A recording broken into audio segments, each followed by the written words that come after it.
kita akan mendengar berita jemaat sejenak. Gereja Kristen Protestan Indonesia Padang Bulan. Kepada yang terhormat seluruh jemaat di GKPI Padang Bulan Medan, nomor 024 GKP strip PB 9 2020 hal undangan Medan 9 September 2020. Salam sejahtera di dalam nama Tuhan kita Yesus Kristus. Sehubungan dengan keputusan Panitia Priorisasi GKPI Padang Bulan Medan tentang pelaksanaan priorisasi tersebut, maka dengan ini kami PHJ GKPI Padang Bulan mengundang seluruh warga jemaat yang telah naik sini agar dapat hadir pada hari tanggal Sabtu 26 September 2020 pukul 10 sampai dengan 15 WIB, tempat GKPI Padang Bulan Medan. Kami menghimbau kita dapat mengikuti dengan tertib dan rasa persaudaraan Mazmur 133. Kiranya kita semua dalam lindungan Tuhan Yang Maha Kuasa agar priorisasi tersebut dapat berjalan dengan baik. Tuhan Yesus memberkati. Pekerja harian jemaat GKPI Padang Bulan, Guru Jemaat Sintua Hotma Semanungkari, Sekretaris Jemaat Sintua Gottlieb Arwan, diketahui Pendeta Resor, Pendeta Lofti Leader Sihotan MTH. Dan perlu kami informasikan bahwa kita dalam mengikuti priorisasi atau sidang umum jemaat tersebut, kita tetap mengikuti protokol kesehatan yang telah ditentukan pemerintah. Demikian berita jemaat yang dapat kami sampaikan. Salam.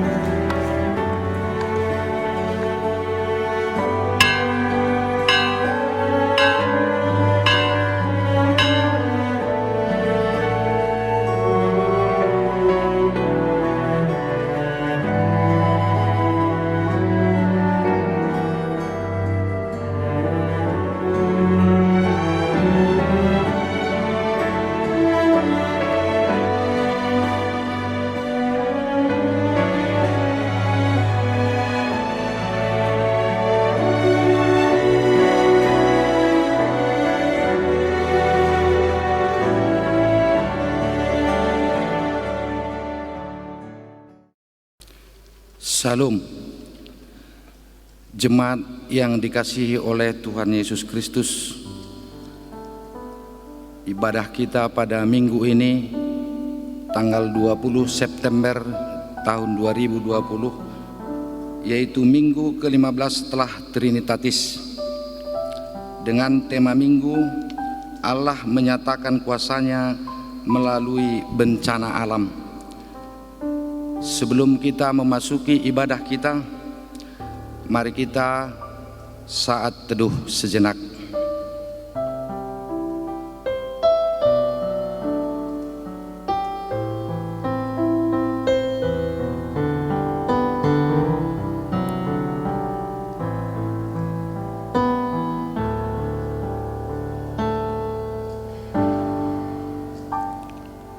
Kita mulai ibadah kita dengan mengangkat lagu pujian, lagu Kidung Jemaat nomor 247 ayat 1 dan ayat 3.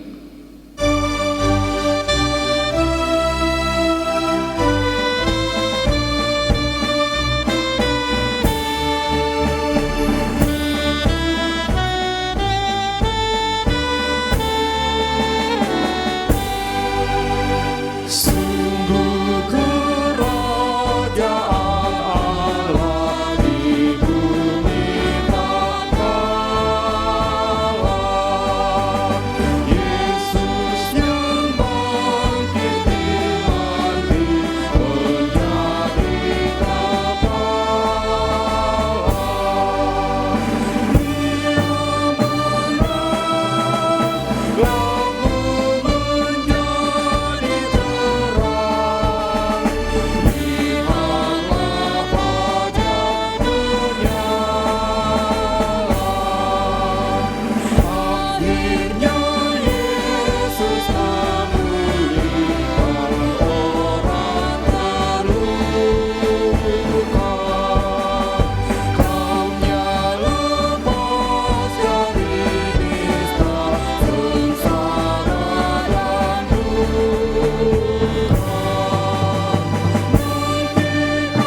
Di dalam nama Allah Bapa dan nama anaknya Tuhan Yesus Kristus dan nama Roh Kudus, Khalik langit dan bumi. Amin. Siapa gerangan ada padaku di surga selain Engkau? Selain Engkau tidak ada yang kuingini di bumi. Sekalipun dagingku dan hatiku habis lenyap, gunung batuku dan bagianku, tetaplah Allah selama-lamanya. Haleluya.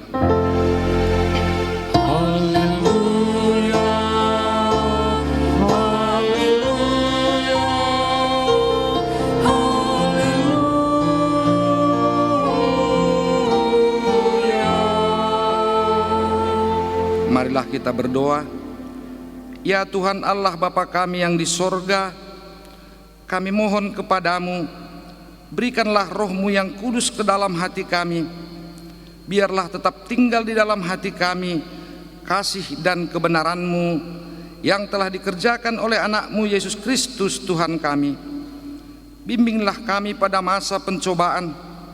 Berikanlah kepada kami kekuatan untuk melakukan kehendak-Mu, agar kami makin bersuka cita merasakan perbuatan-Mu kepada kami di dalam Tuhan Yesus Kristus Tuhan.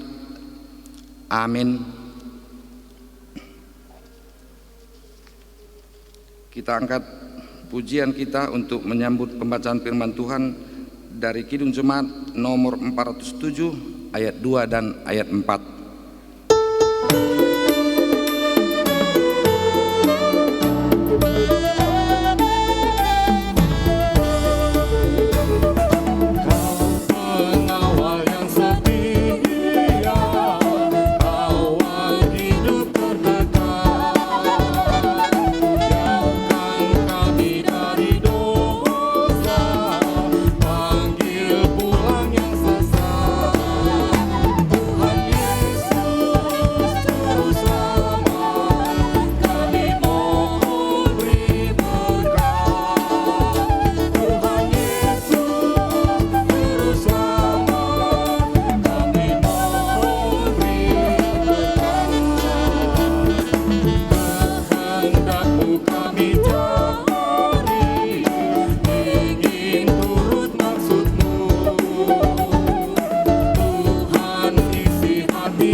Jemaat yang dikasihi oleh Tuhan Yesus Kristus, marilah kita mendengar firman Allah sebagai pendahuluan khotbah pada minggu kita hari ini, yaitu yang tertulis di 1 Raja-Raja pasal 19 dimulai dari ayat yang ke-9 sampai dengan ayat yang ke-18. Mari kita baca secara bergantian. Di sana masuklah ia ke dalam sebuah gua dan bermalam di situ. Maka firman Tuhan datang kepadanya demikian, apakah kerjamu di sini, hai Elia? Jawabnya, aku bekerja segiat-giatnya bagi Tuhan, Allah semesta alam, karena orang Israel meninggalkan perjanjian-Mu, meruntuhkan mesbah-mesbah-Mu, dan membunuh nabi-nabi-Mu dengan pedang. Hanya aku seorang dirilah yang masih hidup, dan mereka ingin mencabut nyawaku. Lalu firman-Nya, keluarlah dan berdiri di atas gunung itu di hadapan Tuhan. Maka Tuhan lalu, angin besar dan kuat yang membelah gunung-gunung dan memecahkan bukit-bukit batu mendahului Tuhan. Tetapi tidak ada Tuhan di dalam angin itu, dan sesudah angin itu datanglah gempa, tetapi tidak ada Tuhan dalam gempa itu. Dan sesudah gempa itu datanglah api, tapi tidak ada Tuhan dalam api itu. Dan sesudah api itu datanglah bunyi angin sepoi-sepoi basah. Segera sesudah Elia mendengarnya, ia menyelubungi mukanya dengan jubahnya, lalu pergi keluar dan berdiri di pintu gua itu. Maka datanglah suara kepadanya yang berbunyi, apakah kerjamu di sini, hai Elia? Jawabnya, aku bekerja segiat-giatnya bagi Tuhan, Allah semesta alam, karena orang Israel meninggalkan perjanjian-Mu, menurunkan mezbah-mezbahmu, dan membunuh nabi-nabimu dengan pedang. Hanya aku seorang dirilah yang masih hidup, dan mereka ingin mencabut nyawaku. Firman Tuhan kepadanya, pergilah, kembalilah ke jalanmu melalui padang gurun ke Damsyik, dan setelah engkau sampai, engkau harus mengurapi Hazael menjadi raja atas Aram. Juga Yehu, cucu Nimsi, haruslah kau urapi menjadi raja atas Israel, dan Elisa bin Safat dari Abel Mehola harus kau urapi menjadi nabi menggantikan engkau. Maka siapa yang terluput dari pedang Hazael akan dibunuh oleh Yehu, dan siapa yang terluput dari pedang Yehu akan dibunuh oleh Elisa. Tetapi aku akan meninggalkan 7.000 orang di Israel, yakni semua orang yang tidak sujud menyembah Baal dan yang mulutnya tidak mencium dia. Demikianlah pembacaan firman Tuhan. Berbahagialah setiap orang yang mendengar firman Allah, yang menghayati serta mengamalkannya. Amin. Kita angkat pujian kita dari Kidung Jemaat nomor 36 ayat 1 dan ayat 2.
Jemaat yang dikasihi oleh Tuhan Yesus Kristus, dalam perjalanan hidup kita sepanjang minggu yang lalu, tentu kita tidak luput dari berbagai kesalahan dan dosa terhadap saudara-saudara kita maupun di tengah-tengah keluarga yang telah menyinggung perasaan dan melukai hati mereka terlebih kepada Tuhan.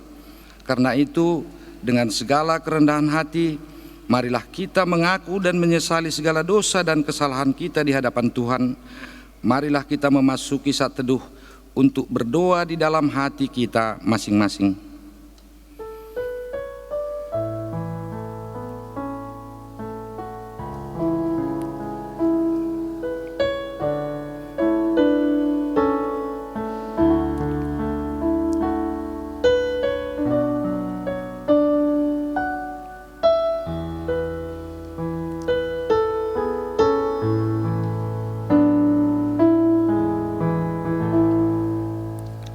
Bapa kami yang di surga yang maha kuasa, kami datang menyembah di hadapan-Mu, menyeru memanggil nama-Mu, karena kami susah dan gelisah oleh karena dosa kami.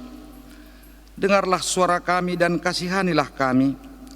Ya Yesus Kristus anak Allah, Engkau telah datang ke dunia ini menjadi manusia, mati dan bangkit kembali, serta naik ke surga untuk membela dan menyelamatkan kami. Kasihanilah kami dan kuatkanlah iman kami untuk bersyukur kepadamu. Ya Roh Kudus, penghibur orang yang ditimpa duka dan lara, kasihanilah kami, sembuhkanlah segala penyakit dan penderitaan kami oleh karena dosa. Tinggallah beserta dengan kami, agar kami senantiasa merasa bahagia melakukan kehendak-Mu. Dengarlah doa kami ini ya Bapa, Anak dan Roh Kudus. Amin. Janji Tuhan tentang pengampunan dosa-dosa kita. Demikianlah firman Tuhan. Marilah baiklah kita berperkara, walaupun dosamu merah seperti kirmiji, akan menjadi putih seperti salju. Walaupun berwarna merah seperti kain kesumba, akan menjadi putih seperti bulu domba. Segala kemuliaan bagi Allah di tempat yang maha tinggi. Amin.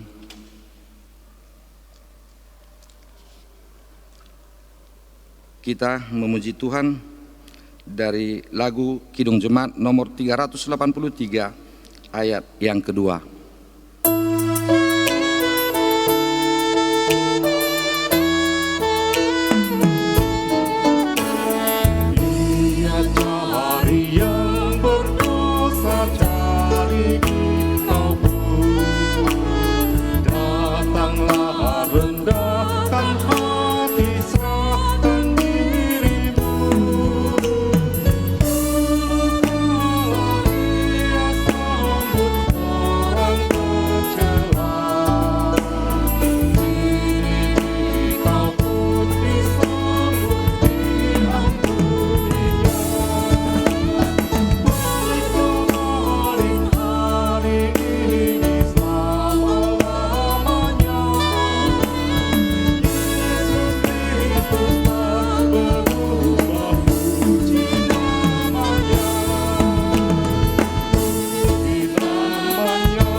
Jemaat yang dikasihi oleh Tuhan Yesus Kristus, marilah kita mendengarkan firman Tuhan sebagai petunjuk hidup baru bagi kita yang tertulis di kitab Yeremia pasal yang ke-29 ayat yang ke-11.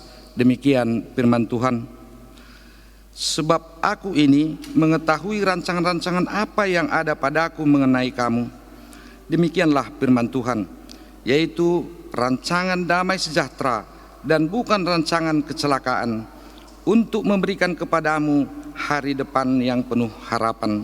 Demikian firman Tuhan. Marilah kita sama-sama memohon kekuatan dari Tuhan Allah kita. Ya Allah Bapa kami, berilah kami kekuatan untuk melakukan yang sesuai dengan firman-Mu. Amin. Kita bernyanyi dari Kidung Jemaat nomor 280 ayat 1 sampai dengan ayat yang ketiga.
Jemaat yang dikasihi oleh Tuhan Yesus Kristus, marilah kita bersaksi mengikrarkan pengakuan iman kita bersama jemaat pada segala abad di seluruh dunia ini. Kita ucapkan bersama-sama. Aku percaya kepada Allah Bapa yang Maha Kuasa, Khalik langit dan bumi.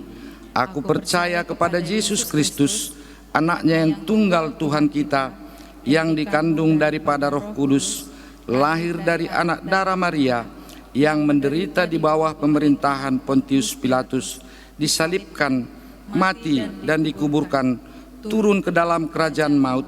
Pada hari yang ketiga, bangkit pula dari antara orang mati, naik ke sorga, duduk di sebelah kanan Allah Bapa yang Maha Kuasa, dan akan datang dari sana untuk menghakimi orang yang hidup dan yang mati.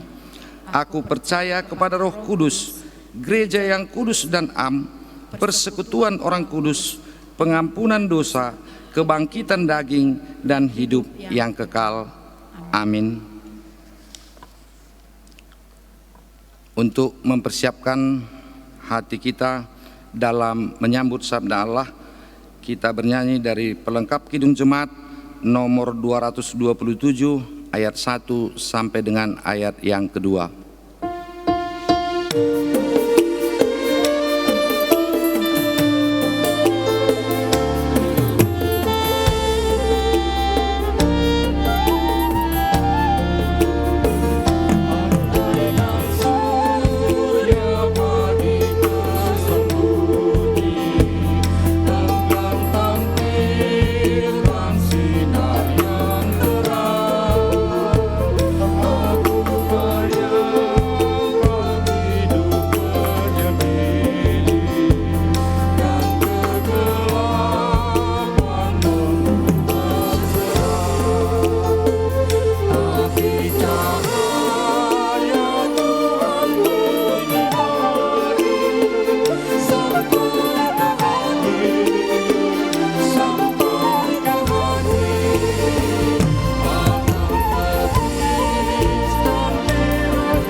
Kita berdoa.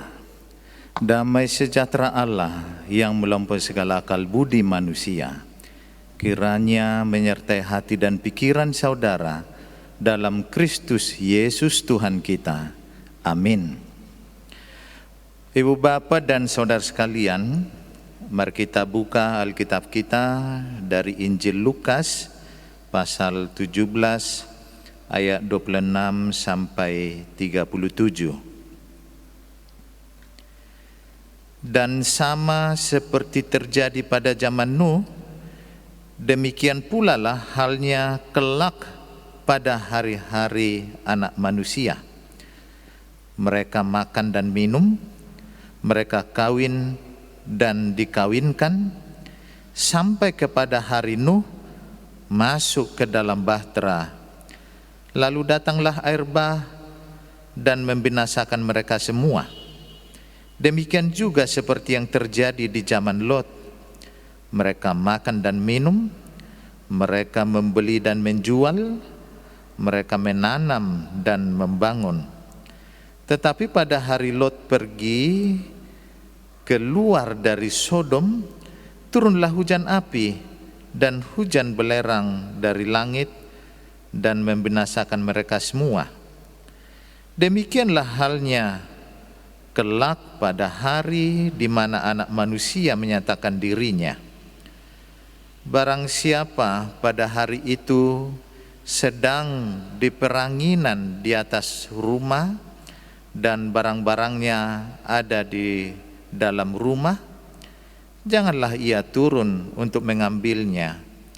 Dan demikian juga orang yang sedang di ladang, janganlah ia kembali.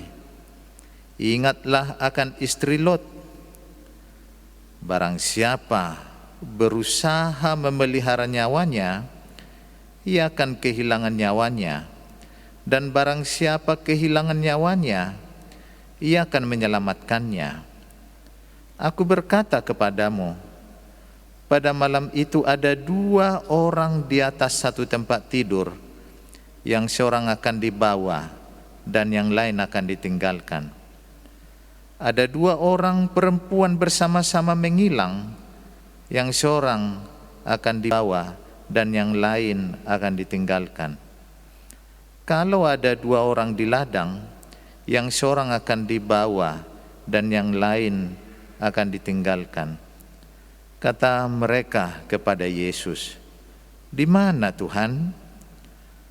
Katanya kepada mereka, "Di mana ada mayat, di situ berkerumun burung nasar."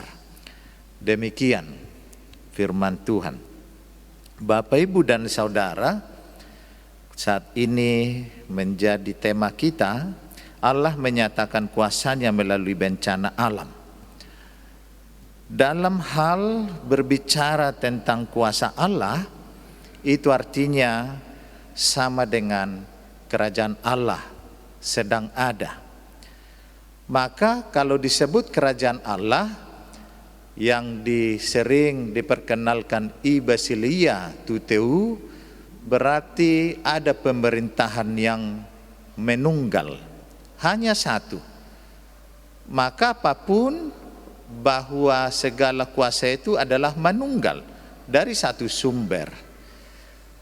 Ternyata pertanyaan dari orang Farisi kepada Yesus, bila manakah datang kerajaan Allah? Maksudnya, kapan itu kuasa Allah nyata? Karena di perjanjian lama sedang didengung-dengungkan tentang kedatangan anak manusia atau Mesias. Maka cirinya seperti yang dikatakan oleh Yesus, sebenarnya kerajaan Allah itu sudah datang, tetapi tanda-tandanya tanpa seperti tanda-tanda lahiriah. Maka Yesus mau berkata kehadiran Allah itu adalah, sering itu mereka kenal, parateresis. Gak ada cirinya seperti kehadiran tanda-tanda seorang raja. Apakah pakaiannya, apakah juga acaranya? Tidak ada. Kehadiran anak Allah itu adalah senyap. Malah kalau kita lihat dalam kelahiran Yesus, itu juga harus di malam hari. Itu ciri yang dikatakan Yesus dalam nas kita. Maka kalau dihubungkan kepada hari Tuhan, itu artinya mengarah ke eskatologis, yaitu masa-masa akhir nantinya. Maka apa yang terjadi? Ternyata Yesus mau berkata tentang kedatangan itu sudah pasti. Hanya bagaimana kita mempersiapkannya. Maka ada 2 contoh diberikan Yesus pada masa lalu, masa purbakala, yaitu tentang kisah Nabi Nuh dan kisah Lot, di mana kedua contoh ini adalah benar-benar kisah tentang penghancuran massal. Apakah hukuman itu gegabah? Tidak. Prosesnya lama, peringatannya lama. Karena untuk membangun bahtera itu dibutuhkan beberapa saat lamanya, dan juga persiapan Lot dan keluarganya untuk lari, itu juga persiapan yang perlu memiliki waktu atau saat yang lama. Maka kalau kesalahan terbesar sebenarnya yang diingatkan Yesus di sini, kenapa tidak peka akan peringatan itu?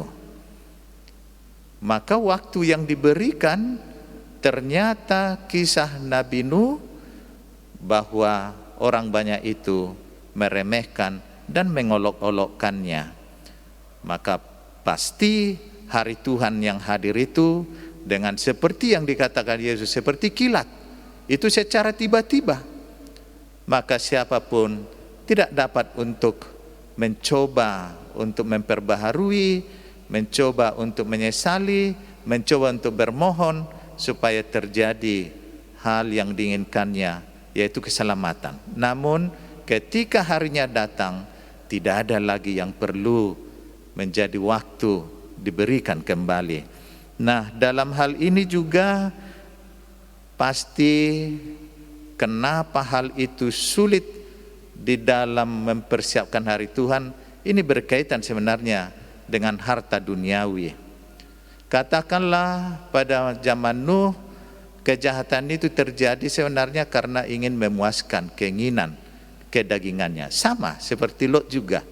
Yang terjadi adalah haus akan kenikmatan dari keinginan kedagingannya. Maka seluruh kejahatan-kejahatan itu sebenarnya sudah di dalam ambang ketidaksabaran dari Tuhan untuk menghukum. Tetapi sekali lagi, jiwa yang sudah terikat kepada harta duniawi susah untuk lepas darinya. Dan Yesus mau menggambarkan sebenarnya saat ini contoh dari keluarga yang benar. Masih bisa saja anggota keluarga itu terikat dengan harta duniawi, yaitu istri Lot. Dia lebih mengasihi harta duniawi daripada harta surgawi. Sebenarnya sudah diingatkan supaya jangan menoleh ke belakang, tetapi karena hatinya sudah terikat, maka dia pun akan terpanggil oleh harta duniawi, karena akan menyeberang kepada nyawa. Dianggapnya harta itu adalah nyawanya. Selama harta ada, nyawanya terjamin. Itu makanya Yesus mengingatkan, siapa yang sudah melepaskan nyawa itu, artinya harta itu akan memperoleh harta yang baru, yaitu kehidupan yang baru, yaitu nyawa yang baru, hidup yang kekal. Anehnya banyak manusia terjebak dalam hal itu, sehingga kita nantinya akan diperhadapkan hari Tuhan yang akan datang, dan sampai sekarang belum. Hari Tuhan yang akan datang, peristiwanya sama.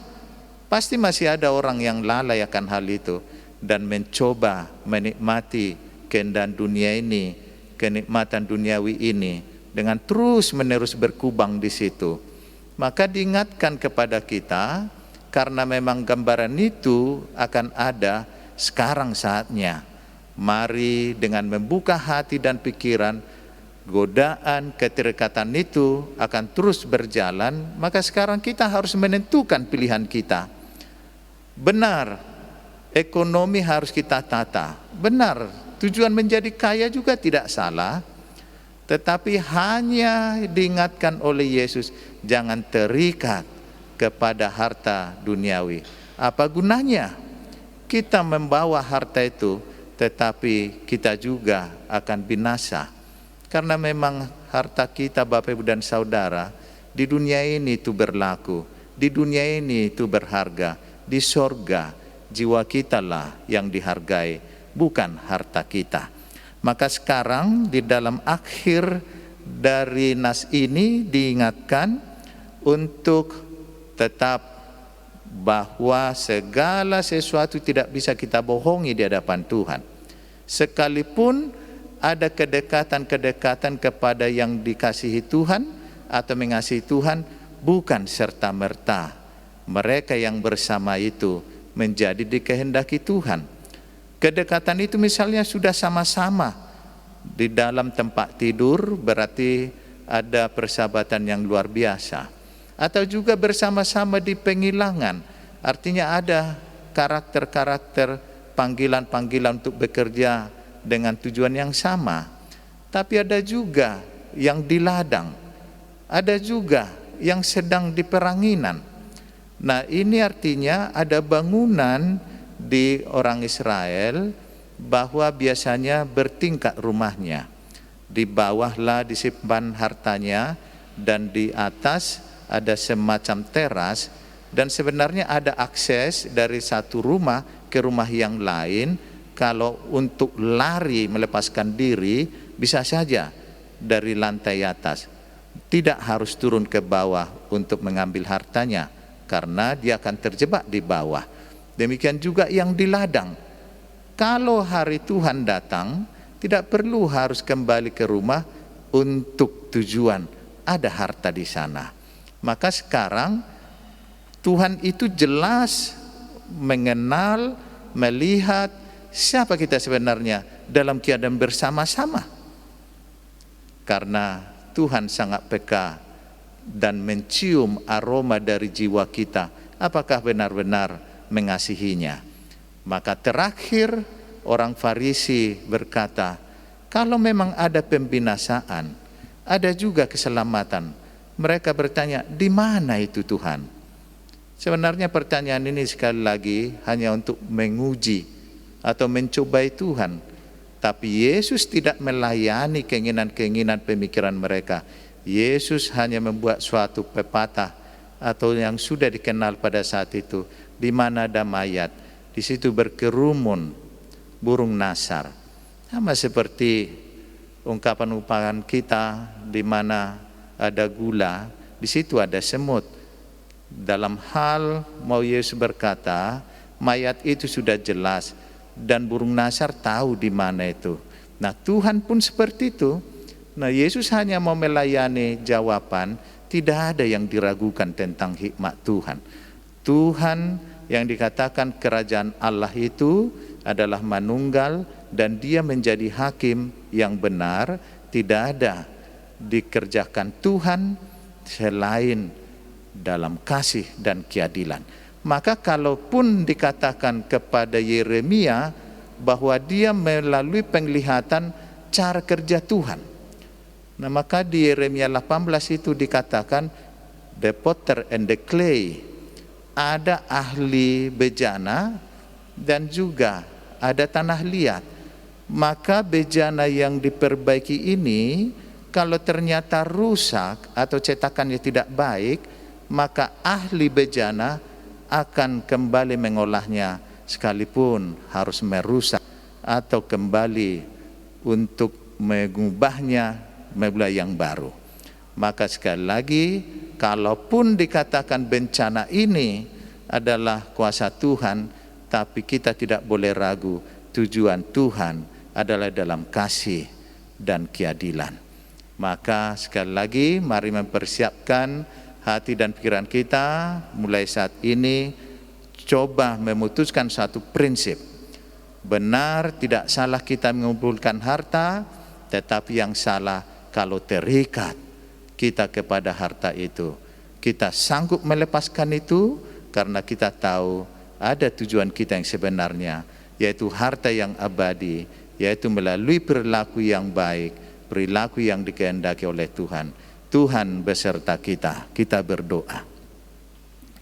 Allah Bapa Surgawi, Engkau sendiri telah berbicara kepada kami bahwa segala sesuatu akan terjadi seperti hari Tuhan yang menjadi topik saat ini. Biarlah kami semuanya adalah umat Tuhan yang berkomitmen menjelaskan arah jalan hidup kami adalah untuk melayani, untuk mengikuti apa yang Kau kehendaki. Tentu kami merasakan semakin kami memiliki kecukupan, bahkan berlebih, hal itu adalah kenikmatan dan tidak dapat kami sangkal bahwa itu juga menjadi keinginan. Tetapi Tuhan mengingatkan bahwa kami tidak boleh terikat dan mengikatkan diri, bahkan menyetarakan. Hal itu adalah menjadi nyawa. Maka arahan Tuhan saat ini, kami akan melepaskannya sehingga nyawa kami juga terselamatkan. Terpujilah Bapa yang senantiasa mengasihi kami, yang menolong kami dalam Kristus Yesus. Kami berdoa dan mengucap syukur. Amin. Kita bernyanyi dari pelengkap Kidung Jemaat nomor 187 ayat 1 dan 4.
Mazmur 50:14, persembahkanlah syukur sebagai korban kepada Allah dan bayarlah najarmu kepada Yang Maha Tinggi. Amin. Mari kita serahkan persembahan kita.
Kita berdoa.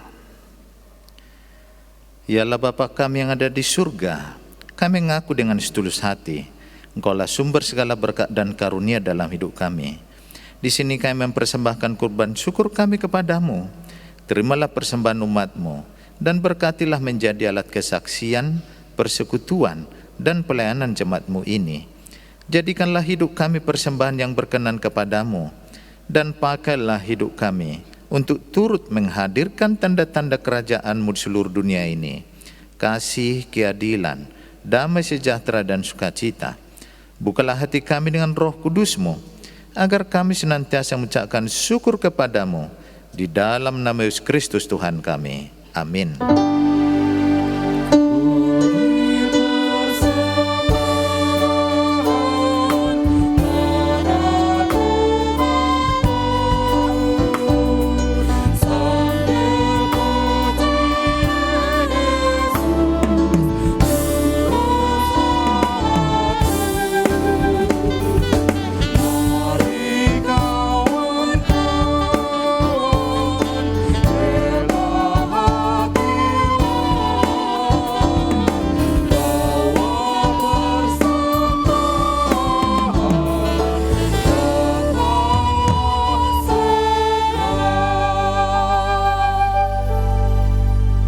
Bapa kami yang di surga, dikuduskanlah nama-Mu, datanglah kerajaan-Mu, jadilah kehendak-Mu di bumi seperti di surga.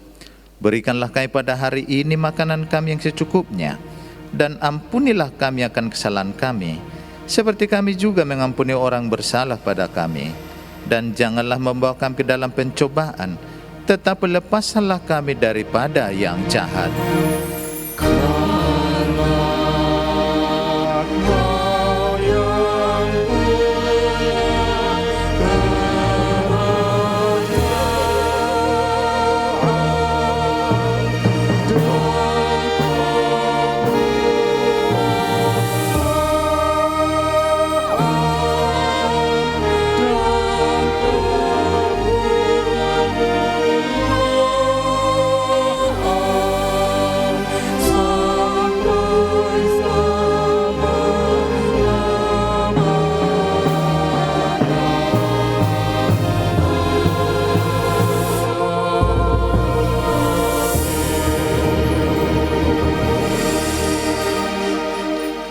Terimalah berkat Tuhan. Tuhan memberkati engkau dan melindungi engkau. Tuhan menyinari engkau dengan wajah-Nya dan memberi engkau kasih karunia. Tuhan menghadapkan wajah-Nya kepadamu dan memberi engkau damai sejahtera. Amin.